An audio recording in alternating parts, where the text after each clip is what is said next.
You're watching Beyond the Game, sports talk and news. So, how did you get involved with the movie? The script was presented to me in 2007 by Clint Culpepper at Screen Gems.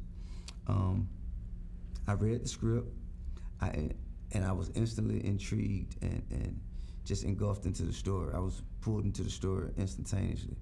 It was so many different dynamics and such a diverse, just a diverse set of individuals that necessarily you wouldn't necessarily see this group of guys hanging together at any bar, at any club. So you know that it's something huge that brought these different guys from different nationalities, different walks of life. You assume that they got to be up to something very, very pretty big, because they don't seem like they just organically click. And on top of that, my character was interesting, and it challenged me because both of my previous two films, American Gangster and ATL, the characters I played was so easy to like. You know that they even at their worst, you applauded for them and you cheered for them, and it was real easy to have that happen.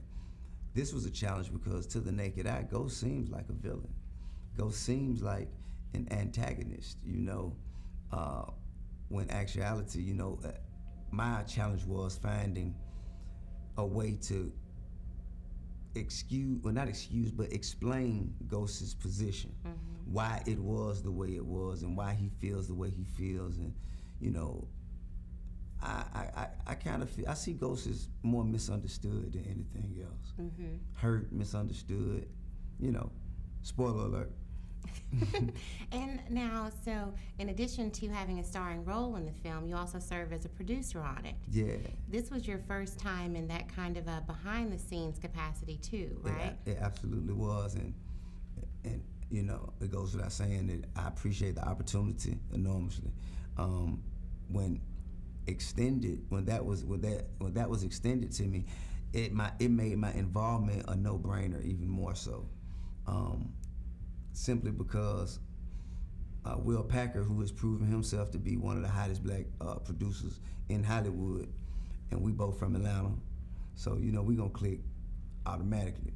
But I just feel like it's so much more rewarding because of the added responsibilities and obligations, and it surprises people. Now, we've always known you as a hit-making musician, and then in 2006 is when you added actor to your repertoire as well. Yes. So I guess, had you always had that as a vision for your overall plan as an artist and entertainer? Well, I knew it was something that I had potential to do. Whether I did not pursue it until, actually, the first opportunity that I got to be in a film, they called my manager and asked for me to come read for a film called Barbershop at the time. And I went and I read for it, and they said they loved me. They said it was between me and another guy. The other guy just happened to be that guy right there, Michael Ealy, who ended up with the role in Barbershop. But after that, that's when, I said, okay, cool, I want to do this. Okay, and just one last question for you. Sure.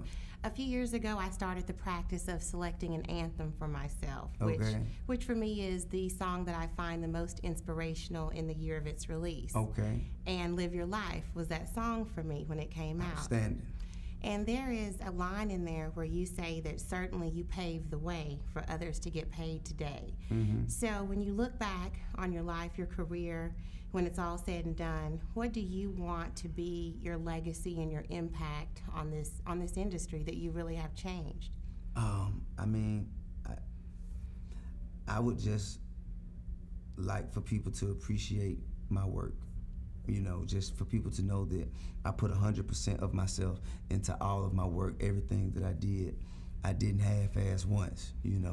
Everything that I connected my brand to, my face to, my name to, I was sincerely supportive of it. And beyond that, professionally, I think that's all I can ask for. Okay.